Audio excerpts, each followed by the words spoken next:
बिस्मिल्लाहिर्रहमानिर्रहीम। अस्सलामुअलैकुम नाज़रीन, आज रात से सोमवार 15 अगस्त और आने वाले मज़ीद 4 से 5 रोज़ के दौरान कराची में शदीद तूफ़ानी और मूसलाधार बारिशों के हवाले से ताज़ा तरीन रिपोर्ट के साथ हाजिर हूँ। नाज़रीन, ताज़ा तरीन सेटेलाइट आपके सामने, जिसमें आप देख सकते हैं कि शदीद गरज चमक के तूफ़ान एक मरतबा फिर से कराची के जनूबी इलाकों में बहीरा अरब में बिल्कुल कराची के पास तश्कील पा चुके हैं।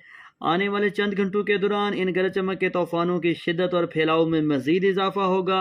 कराची के आसपास मज़ीद गरज चमक के तूफ़ान तश्कील पाएंगे, गहरे बादल दाखिल होंगे।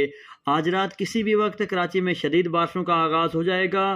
कल यानी सोमवार 15 अगस्त के रोज़ कराची में दिन भर गरज चमक और तेज़ हवाओं के साथ शदीद मूसलाधार और तूफ़ानी बारिशों का इम्कान है। आज रात भी तूफ़ानी बारिशें होंगी, जबकि बड़ी खबर के खलीज बंगाल से हवा का एक और शदीद कम दबाव बड़ी तेज़ी से सफ़र करता हुआ कराची समेत सूबा सिंध के बेशतर इलाकों की तरफ गामजन है, जो कि आने वाले 4 रोज़ के दौरान खुसूसन 16 से 17 और 18-19 अगस्त के दौरान कराची में शदीद बारिशों का बाइस बनेगा।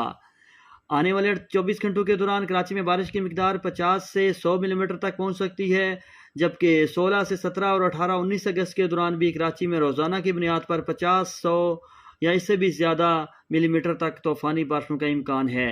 तो आने वाले 4 से 5 रोज़ कराची में गरज चमक और तेज़ हवाओं के साथ अभी मूसलाधार और शदीद बारिशों के इम्कानात बाकी हैं।